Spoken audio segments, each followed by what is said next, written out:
Aku mulai ya teman-teman. Selamat siang teman-teman semua. Saya Putri Sekarkinanti, perwakilan dari kelompok 1 akan menjelaskan mengenai antihistamin dan dekongestan. Sebelumnya ini ada nama-nama dari teman-teman saya di kelompok 4. Antihistamin. Antihistamin merupakan obat yang sering dipakai di bidang dermatologi, terutama untuk kelainan kronik dan rekuren. Antihistamin ini dapat mengurangi atau menghalangi efek histamin terhadap tubuh dengan cara memblok atau memblokir reseptor histamin dalam tubuh kita. Antihistamin dan histamin berlomba untuk menempati reseptor yang sama. Antihistamin merupakan obat yang digunakan untuk menangani alergi atau gejala pilek dan flu atau penyakit pernafasan lain seperti sinusitis dan bronkitis. Antihistamin akan membantu untuk mengurangi atau memblokir histamin sehingga akan menghentikan gejala alergi yang terjadi pada tubuh. Obat ini bekerja meredakan berbagai jenis alergi termasuk alergi musiman, ruangan, dan makanan, tetapi bukan berarti bisa menghilangkan semua gejalanya. Sebelum mengkonsumsi antihistamin, sebaiknya memberitahu dengan jelas terlebih dahulu kondisi medis yang ada dalam tubuh kita kepada tenaga kesehatan yang menangani kita, seperti diabetes, penyakit jantung, tekanan darah, dan lain-lain. Pengguna antihistamin juga perlu menghindari terlebih dahulu konsumsi buah grapefruit atau jusnya. Grapefruit ini semacam pohon yang tumbuh di daerah tropis yang menghasilkan buah jeruk yang berukuran besar. Nah, buah ini kenapa harus dihindari? Karena bisa mempengaruhi kinerja obat gatal ini.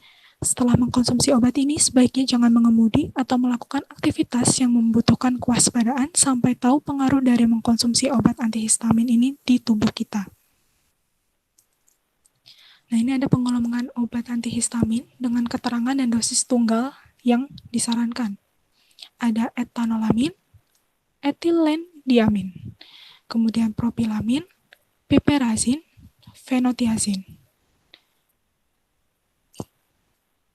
Kemudian trisklis, ada zat non-sedatif dan lain-lain, seperti methhidrolin, dimetinden, nakromoglikat, dan nedokrim. Selanjutnya ada mekanisme aksi antihistamin. Antihistamin bekerja dengan cara memblokir zat antihistamin. Saya ulangi, antihistamin bekerja dengan cara memblokir zat histamin yang diproduksi oleh tubuh. Zat histamin pada dasarnya berfungsi melawan virus atau bakteri yang masuk ke dalam tubuh. Ketika histamin melakukan perlawanan, tubuh akan mengalami peradangan. Namun, pada orang yang mengalami alergi, kinerja histamin menjadi kacau karena zat kimia ini tidak lagi dapat membedakan antara objek yang berbahaya bagi tubuh dan tidak. Misalnya seperti debu, bulu binatang, atau makanan. Sehingga tubuh tetap mengalami peradangan atau reaksi alergi ketika objek tidak berbahaya itu masuk ke dalam tubuh. Nah, ini ada contoh obat antihistamin untuk generasi 1. Kemudian ada efek samping antihistamin untuk generasi 1, ada sakit perut, penglihatan kabur atau ganda, sembelit, mulut kering, mengantuk dan sedasi, sakit kepala, tekanan darah rendah, penebalan lendir di saluran udara, detak jantung yang cepat, dan sulit buang air kecil. Kemudian ini ada contoh obat antihistamin untuk generasi 2. Efek samping antihistamin untuk generasi 2 ada sakit perut, batuk, kantuk, kelelahan, sakit kepala, dan mual.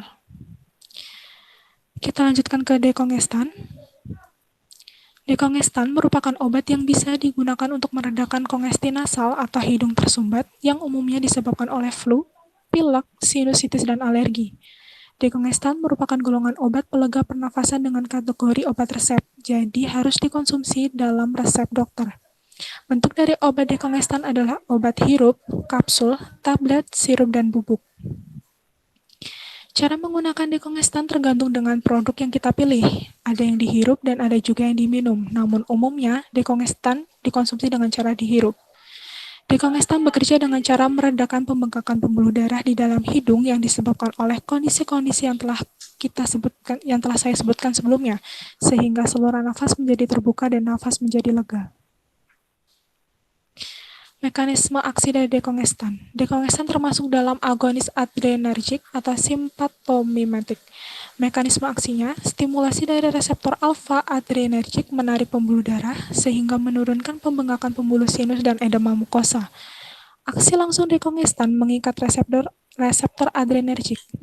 Selain itu, dekongestan bekerja dengan cara meredakan pembengkakan pembuluh darah di dalam hidung yang disebabkan oleh kondisi-kondisi seperti flu, pilek, sinusitis, dan alergi, sehingga saluran nafas menjadi terbuka dan nafas menjadi lebih lega. Ini ada contoh obat untuk dekongestan.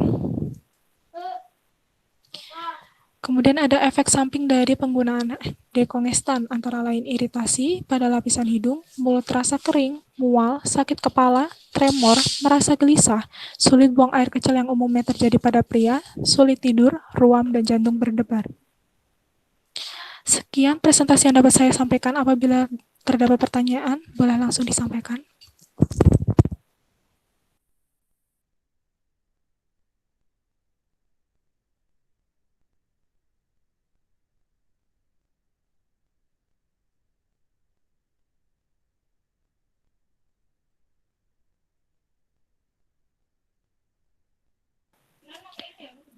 Baik, terdapat pertanyaan dari Aida Indana Soiha.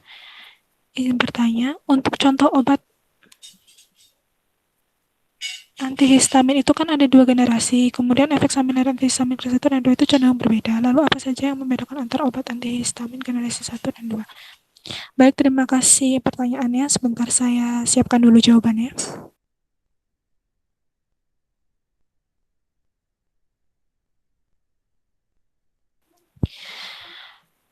Baik, saya akan mencoba menjawab pertanyaan dari Aida. Perbedaan antihistamin generasi 1 dan generasi 2.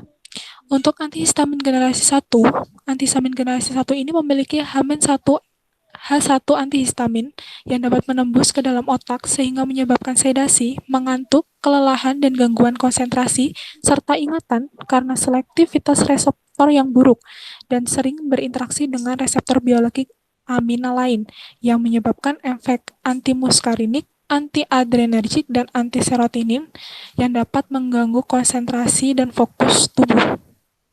Pada anak-anak biasanya mengganggu proses belajar, pada orang dewasa biasanya menurunkan kemampuan bekerja dan mengemudi. Kemudian untuk antihistamin generasi 2, antihistamin jenis ini merupakan pembaharuan dari generasi 1 yang dibuat dan dikemas dengan lebih aman dengan komposisi yang lebih dipertimbangkan. Untuk antihistamin generasi 2 ini memiliki efek sedasi yang lebih kecil atau berkurang dan lebih berkhasiat. Seperti itu, Aida. Apakah ada feedback?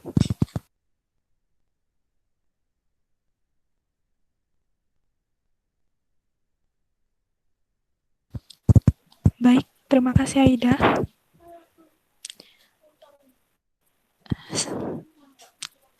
Karena sudah tidak ada yang bertanya lagi, saya tutup presentasi dari saya. Terima kasih atas perhatiannya. Wassalamualaikum warahmatullahi wabarakatuh. Bisa dilanjutkan ke kelompok selanjutnya.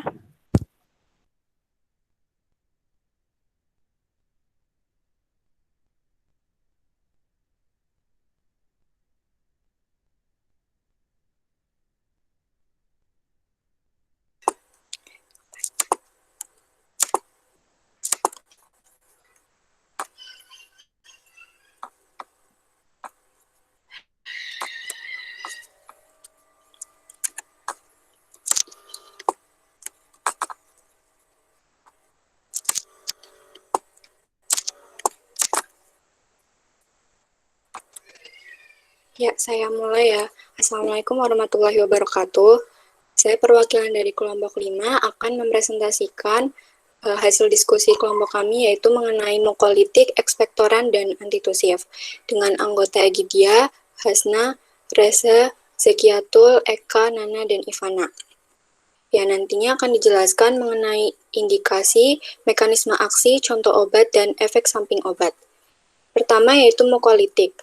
Mukolitik merupakan zat obat yang bekerja dengan mekanisme mengencerkan sekret saluran nafas dengan jalan memecah benang-benang mukoprotein dan mukopolisakarida dari sputum, sehingga sputum menjadi cair dan mudah dikeluarkan maupun diabsorpsi oleh tubuh yang pada akhirnya membuat saluran nafas menjadi tidak terhalang oleh adanya sputum yang kental. Kemudian ada indikasi dan mekanisme kandungan obat mukolitik. Yang pertama ada bromheksin. Bromheksin ini indikasinya diberikan kepada penderita bronkitis atau kelainan saluran pernafasan yang lain. Nah, obat ini juga digunakan di unit gawat darurat secara lokal di bronkus untuk memudahkan pengeluaran dahak pasien. Mekanisme aksi dari bromheksin ini bekerja dengan cara menguraikan mukopolisakarida asam sehingga serabut lendir bronkus akan terurai. Nah, hal ini dilakukan dengan memperbanyak produksi lisosom dan mengaktifkan enzim hidrolitik. Pada saat yang sama, sel kelenjar serosa distimulasi. Dengan pertambahan jumlah sekret, viskositas putum itu akan turun. Metabolit utama bromheksin ini adalah ambroksol. Kemudian yang kedua ada ambroksol. Indikasinya yaitu sebagai sekretolitik pada gangguan saluran nafas akut dan kronik, khususnya pada eksaserbasi bronkitis kronis dan bronkitis asmatik dan asma bronkial. Ambroksol sedang diteliti tentang kemungkinan manfaatnya pada keratokonjungtivitis, Zika, dan sebagai perangsang produksi surfaktan pada anak lahir prematur dengan sindrom pernafasan. Kemudian mekanisme aksi dari ambroksol ini merupakan suatu metabolit bromheksin yang memiliki mekanisme kerja yang sama dengan bromheksin. Yang ketiga, ada asetilsistein. Indikasinya yaitu diberikan kepada penderita penyakit bronkopulmonari akut dan kronis, pneumonia, fibrosis kistik, obstruksi mukus, penjagaan saluran pernafasan, dan kondisi lain yang terkait dengan mukus yang pekat sebagai faktor penyulit. Mekanisme aksi dari asetilsistein ini adalah melalui pemecahan ikatan disulfida. Reaksi ini menurunkan viskositas sekret paru dan sputum, serta seterusnya memudahkan penyingkiran sekret tersebut. Yang keempat ada erdostein. Nah, indikasinya ini mengencerkan sekret atau lendir pada saluran pernafasan sehingga dapat memudahkan ekspektorasi serta pembasah pada afeksi saluran nafas akut dan kronis. Mekanisme aksinya yaitu erdostein ini berubah menjadi metabolit aktif yang mempunyai gugus SH. Metabolit ini mencegah gugus SH dan menyebabkan pengurangan elastisitas dan viskositas mukus sehingga dapat mempermudah ekspektorasi. Nah, erdostein ini dapat diabsorpsi cepat setelah pemberian oral. Setelah dosis tunggal, waktu maksimalnya itu adalah 1,2 jam. Farmakokinetik dari erdostein ini tidak berubah dengan pemberian yang berulang dan usia yang berbeda. Selanjutnya yang kelima ada karbocysteine. Indikasinya ini diberikan untuk mengobati penyakit pernafasan jangka. Nah, mekanisme aksinya, karbocysteine ini obat yang bekerja dengan mengencerkan lendir atau dahak sehingga lebih mudah dikeluarkan. Obat ini juga mungkin memiliki efek membuat bakteri sulit untuk menyebabkan infeksi pada dada. Selanjutnya ada Dornasa alfa. Indikasinya yaitu diberikan kepada orang yang memiliki penyakit sistik fibrosis.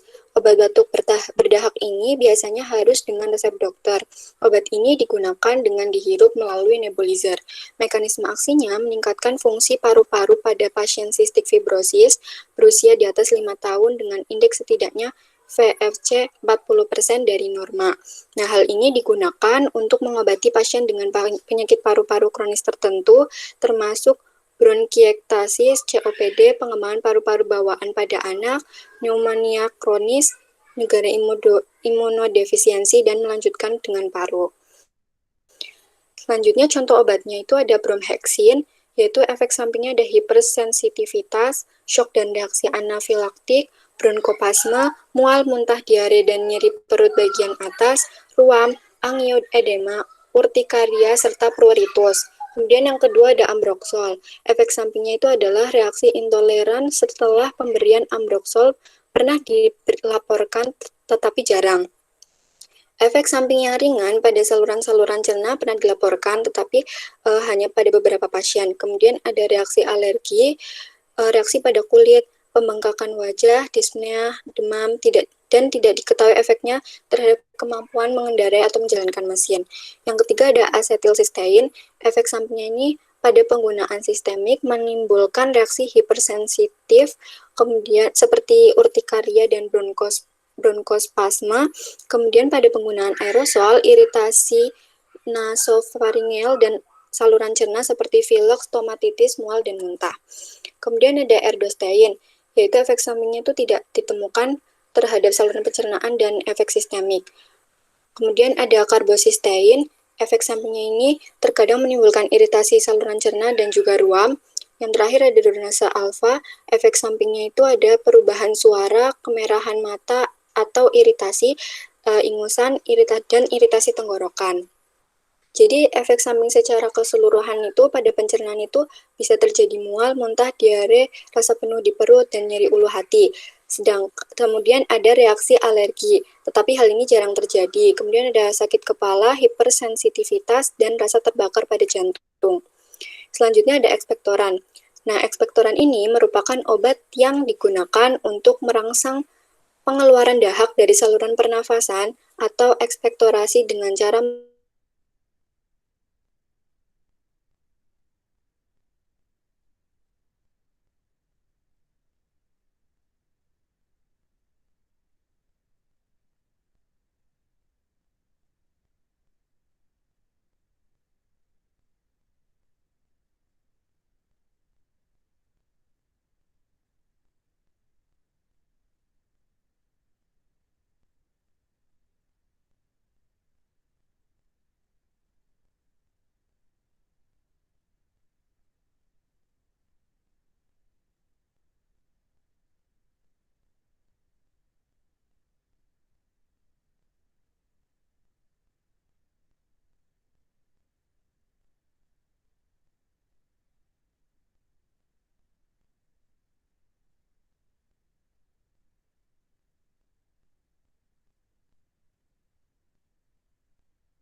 Maaf, saya lanjutkan lagi. Selanjutnya yaitu mengenai indikasi dan mekanisme aksi obat ekspektoran, yaitu yang pertama ada amonium klorida. Nah, amonium klorida ini indikasinya adalah salah satu bahan yang digunakan dalam obat batuk. Kemudian amonium klorida ini jarang digunakan sebagai terapi obat tunggal yang berperan sebagai ekspektoran, tetapi lebih sering dalam bentuk campuran dengan ekspektoran lain atau antitusif. Mekanisme dari amonium klorida ini bekerja dengan cara mengencerkan dahak yang merupakan efek ekspektoran. Amonium klorida bertanggung jawab atas gangguan paru-paru sampai adanya satu organ yang menghasilkan lendir. Selanjutnya yaitu Maaf, Asna. ya, Mungkin bisa di slideshow. Di slideshow. oh ya, sebentar.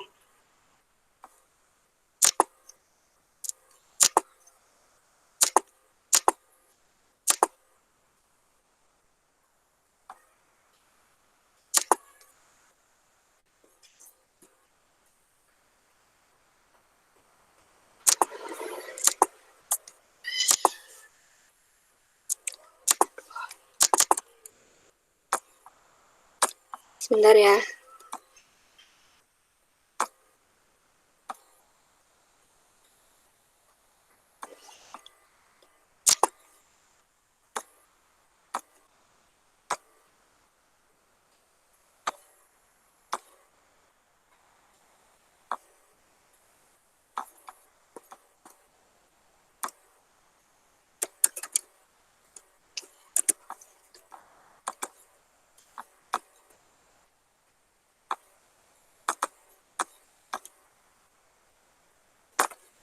Ya, saya lanjutkan lagi. Apakah sudah terlihat? Terlihat namun belum slideshow, Hasna. Apakah sudah di slideshow? Sudah belum ya? Di saya belum, Hasna. Di saya juga belum. Bentar ya, saya ulangin.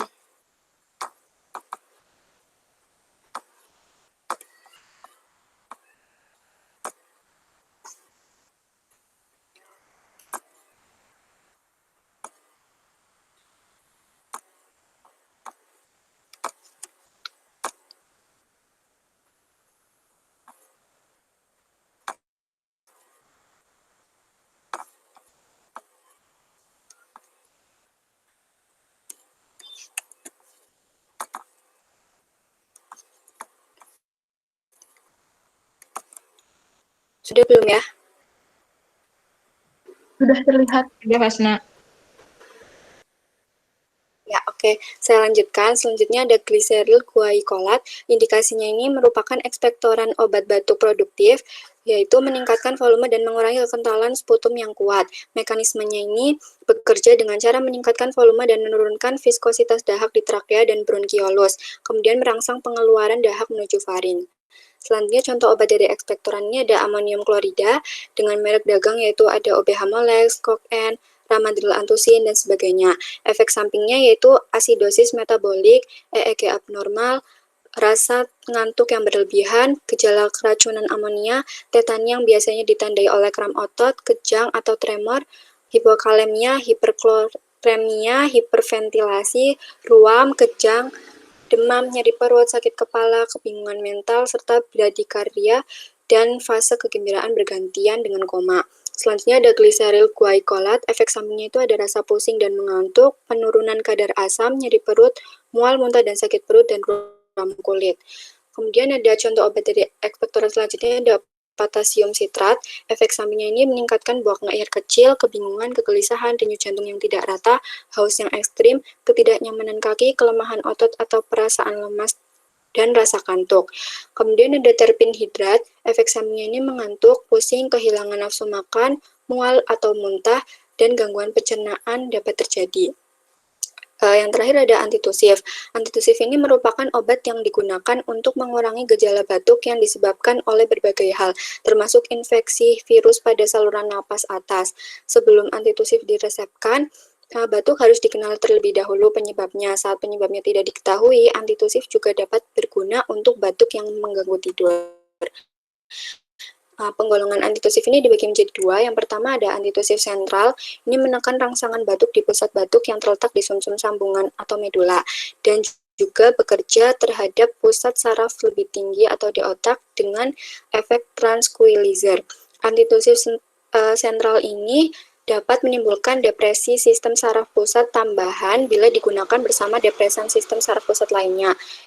Contohnya ada dua, yaitu opioid dan non-opioid. Opioid ini bisa menimbulkan adiksi dan mempunyai potensi untuk disalahgunakan. Contohnya ada kodein, morfin, hidrokodon, dan normetadon. Selanjutnya, dan non-opioid ini tidak menimbulkan adiksi dan tidak mempunyai potensi untuk disalahgunakan. Dan yang kedua itu ada antitusif perifer.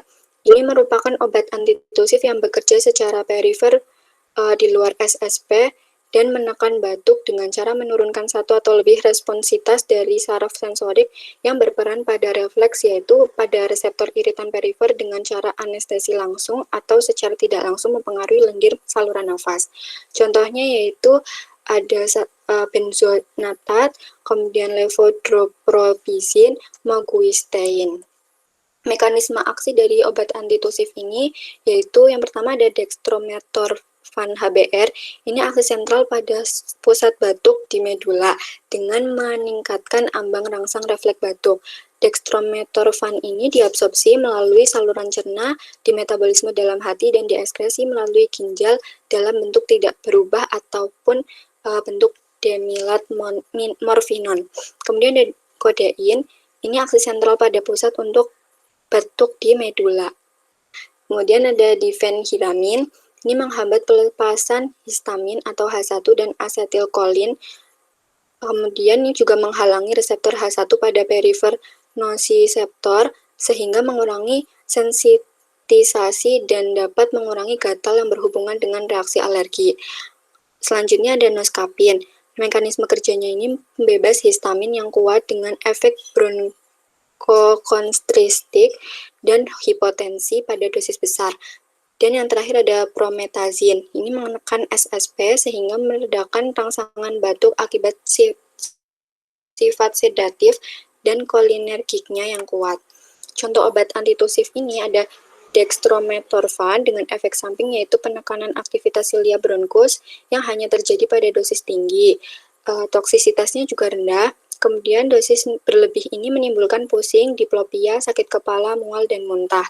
Dalam dosis yang besar ini bisa ditemukan depresi pernafasan yang dapat menimbulkan kematian. Difenhidramin yaitu mengantuk, kekeringan mulut dan hidung, kadang-kadang juga menimbulkan perangsangan susunan saraf pusat. Kemudian obat ini tuh mempunyai efek antikolinergik karena itu harus digunakan secara hati-hati pada penderita glaukoma, retensi urin, dan gangguan fungsi paru. Selanjutnya ada kodein. Efek sampingnya ini pada dosis kecil yaitu 10-30 mg sering digunakan sebagai obat batuk, tapi jarang ditemukan efek samping. Efek samping ini bisa berupa mual, pusing, sedasi, anoreksia, dan sakit kepala. Selanjutnya pada dosis yang lebih tinggi yaitu 60-80 mg, ini bisa menimbulkan kegelisahan, hipotensi ortostatik, vertigo, dan midriasis. Selanjutnya ada dosis yang lebih besar yaitu 100-500 mg, ini bisa menimbulkan nyeri abdomen atau konstipasi. Depresi pernafasan itu dapat terlihat pada dosis 60 mg dan depresi yang nyata itu bisa terlihat pada dosis 120 mg setiap beberapa jam. Karena itu dosis tinggi ini berbahaya pada penderita dengan kelemahan pernafasan, khususnya pada penderita retensi CO2. Dosis fatal kodein itu 800-1000 mg. Kelebihan dosis paling sering terjadi pada anak-anak, terutama harus diperhatikan pada neonatus dengan perkembangan hepat dan ginjal yang belum sempurna atau dengan diuresis yang berkurang sehingga dapat terjadi efek kumulatif yang memperdalam koma atau mempercepat kematian. Selanjutnya ada noskapin. Efek sampingnya itu adanya gangguan saluran cerna, terutama konstipasi ringan, kemudian efek depresi pernafasan baru terjadi bila diberikan dosis lebih dari 90 mg. Kelebihan dosis ini juga menimbulkan depresi otot jantung dan otot polos lain. Selanjutnya ada promethazine. Efek sampingnya ini ada sedasi, gangguan saluran cerna, efek antimuskarinik, kelemahan otot, tinnitus, reaksi alergi, kelainan darah, pengaruh kardiovaskular, sakit kuning, fotosensitivitas, injeksi intramuskular, dan kemungkinan menyebabkan rasa sakit. Ya, sekian dari saya. Apabila ada yang ditanyakan, silakan.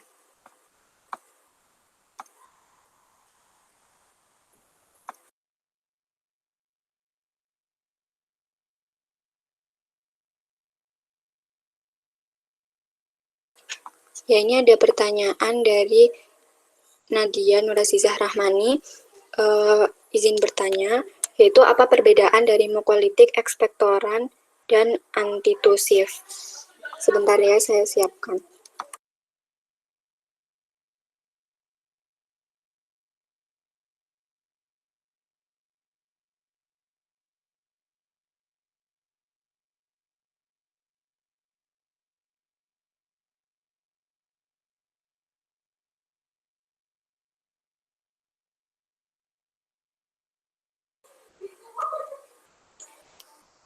Ya, saya mencoba menjawab pertanyaan dari Nadia. Jadi, perbedaan dari mukolitik, ekspektoran, dan antitusif ini adalah dari cara kerjanya, yaitu di antitusif ini bekerja dengan menekan batuk, yaitu dengan mengurangi sensitivitas pusat batuk di otak dengan stimulus yang akan datang. Sedangkan ekspektoran ini bekerja dengan merangsang pengeluaran cairan dari saluran napas dan mempermudah keluarnya dahak kental, meski cukup banyak digunakan. Selanjutnya, kalau mukolitik itu bekerja dengan mengurangi kekentalan dahak sehingga mudah dikeluarkan. Ya, apakah ada feedback dari Nadia?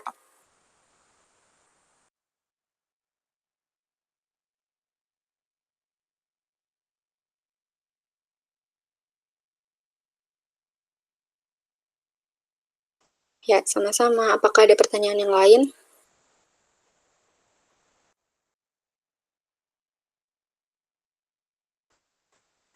Sepertinya tidak ada. Saya cukupkan. Mohon maaf apabila banyak kesalahan. Selanjutnya,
Ya, Assalamualaikum warahmatullahi wabarakatuh.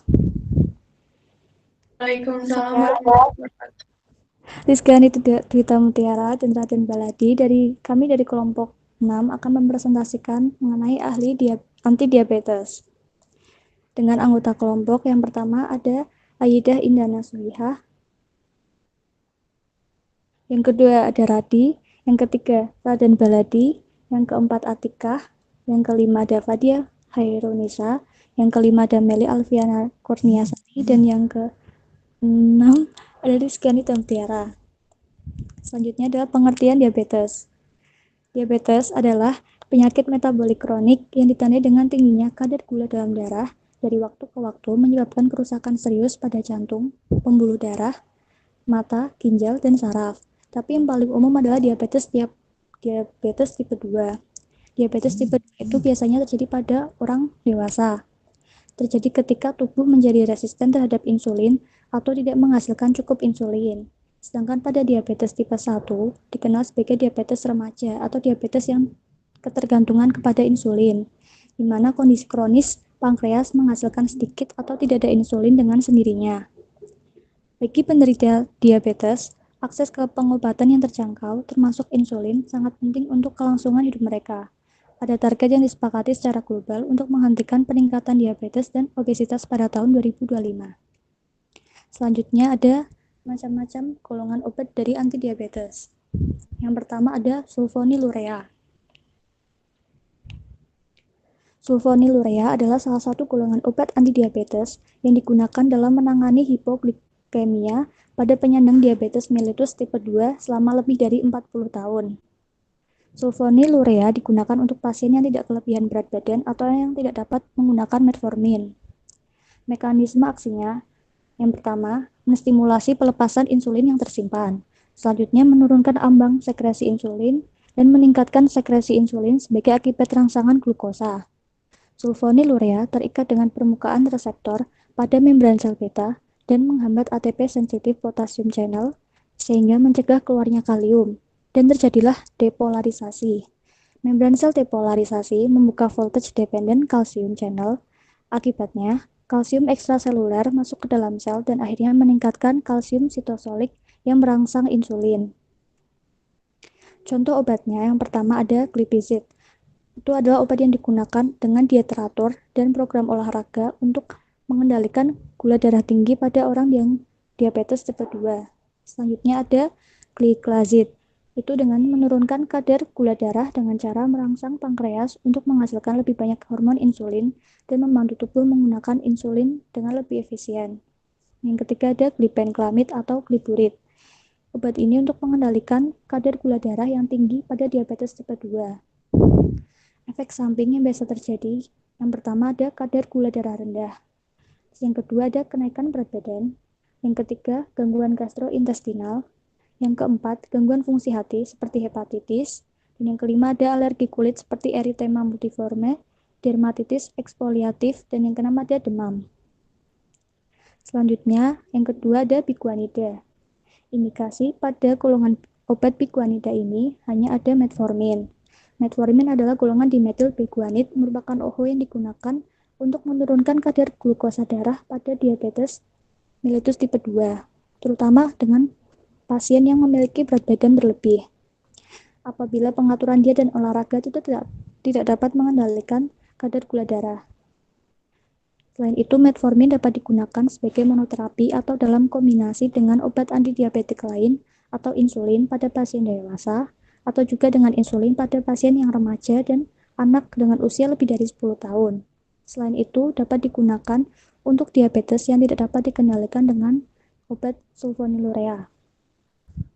Mekanisme aksinya. Efek utama dari biguanida ini adalah untuk mengurangi produksi glukosa hepatik atau glukosa pada di dalam hati. Selain itu, meningkatkan penggunaan glukosa insulin yang diperantarai oleh jaringan perifer seperti otot dan hati, dan memiliki efek anti-lipolitik yang menurunkan konsentrasi serum asam lemak bebas, sehingga mengurangi ketersediaan substrat untuk gluconeogenesis. Obat ini juga melindungi dari hipoglikemia atau kadar gula darah rendah. Dan itu aktivasi enzim AMP yang diaktifasi oleh Protein kinase atau AMPK menjadi mekanisme yang menurunkan serum lipid dan konsentrasi glukosa darah.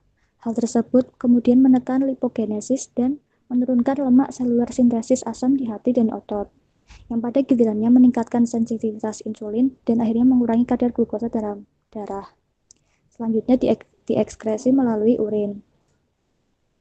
Contoh obatnya hanya ada satu, yaitu metformin. Efek samping obat yang biasa terjadi itu adalah gangguan pencernaan, mual dan muntah, penurunan nafsu makan, nyeri otot dan kram yang biasa terjadi pada Sandy, dan ada sakit perut. Sedangkan pada efek jangka panjangnya itu ada asidosis laktat atau penumpukan asam laktat, kekurangan vitamin B12 dan hipoglikemia. Yang selanjutnya akan dijelaskan oleh teman saya Aida.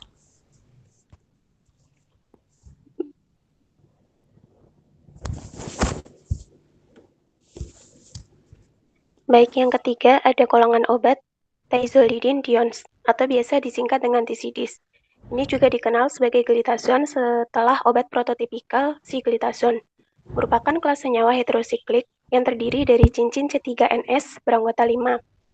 Istilah ini biasanya mengacu pada satu keluarga obat yang digunakan dalam pengobatan diabetes mellitus tipe 2 yang diperkenalkan pada akhir tahun 1990-an. Yang selanjutnya ada mekanisme aksi.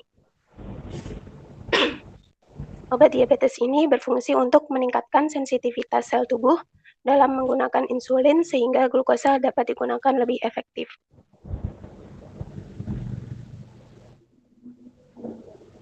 Next. Selanjutnya ada contoh obatnya itu ada 3. Yang pertama, pioglitazone dengan merek dagang Actos. Yang kedua, rosiglitazone dengan merek dagang Avandia. Dan yang ketiga ada lobeglitazone dengan merek dagang Dufi. Efek samping dari penggunaan obat ini secara keseluruhan adalah retensi air, menyebabkan edema umumnya menjadi masalah pada kurang dari 5% individu. Tetapi hal ini bisa menjadi masalah besar untuk beberapa orang dan berpotensi dengan retensi air yang signifikan, yang mengarah ke dekompensasi gagal jantung yang sebelumnya tidak dikenali. Selain itu juga meningkatkan kejadian hepatitis dan potensi gagal hati.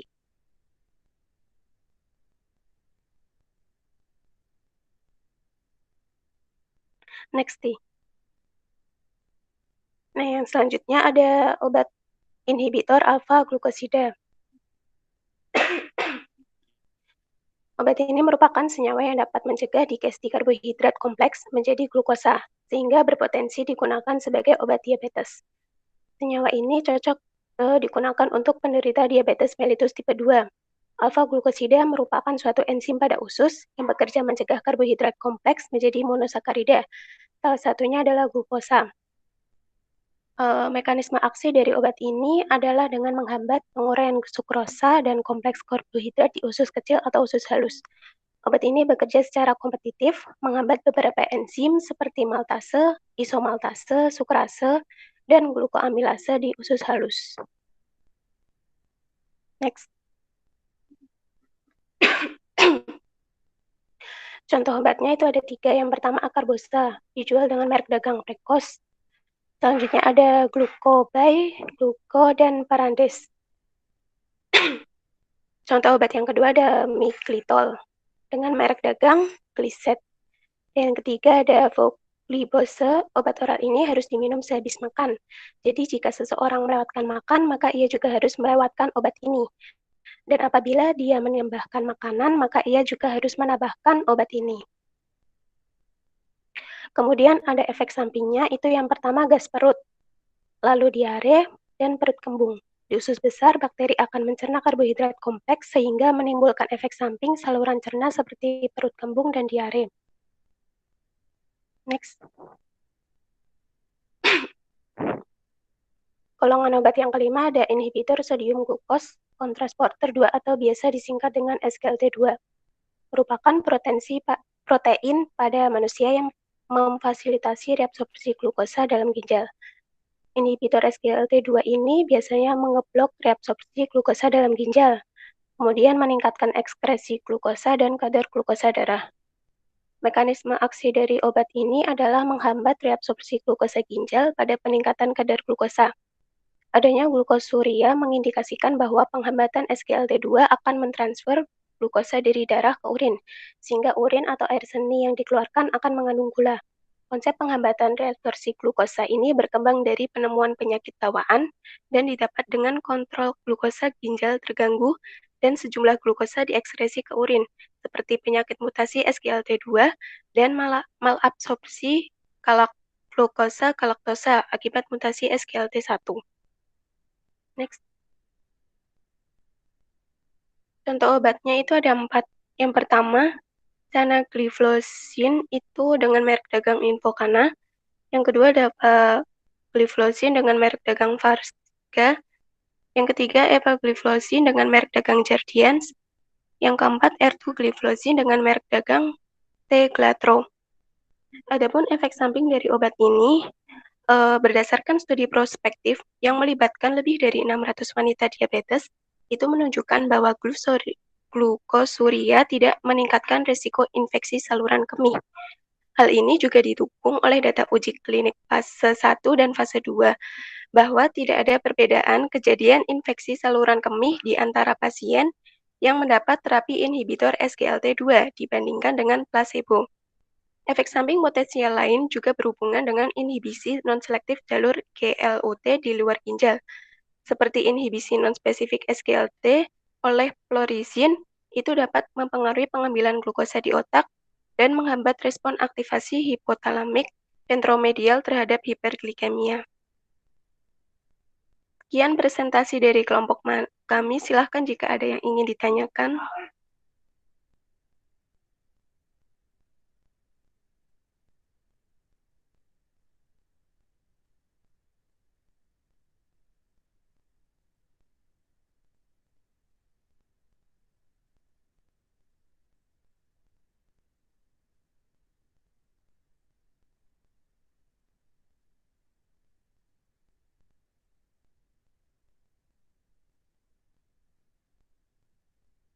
Baik, sudah ada pertanyaan dari Nadia Nur Aziza. Pertanyaannya, apa saja yang membedakan dari masing-masing obat Daisolidions? Baik, izinkan kami berdiskusi sebentar.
Baik, saya akan mencoba menjawab pertanyaan dari Nadia. Sebenarnya ketiganya itu merupakan sama-sama obat antidiabetes yang digunakan bersamaan dengan diet program olahraga untuk mengontrol tingginya gula darah pada pasien diabetes tipe 2.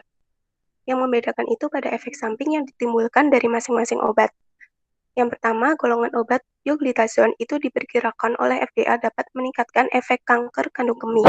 Kemudian, untuk golongan obat rosiglitazone itu dapat meningkatkan risiko kejadian kardiovaskular, termasuk risiko serangan jantung.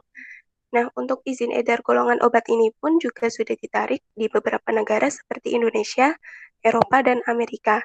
Dan terakhir, golongan obat lobeglitazone adalah edema atau pembengkakan dan peningkatan berat badan. Golongan obat ini merupakan obat terbaru dan baru disetujui serta digunakan di Korea.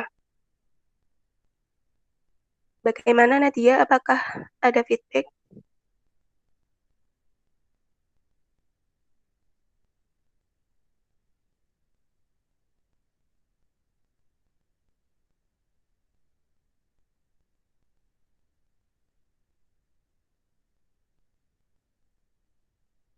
Baik, apakah ada yang ingin ditanyakan lagi? Sudah cukup dari saya. Baiklah, kalau sudah tidak ada yang ingin ditanyakan, cukup sekian dari kelompok 6. Kurang lebihnya mohon maaf. Wassalamualaikum warahmatullahi wabarakatuh.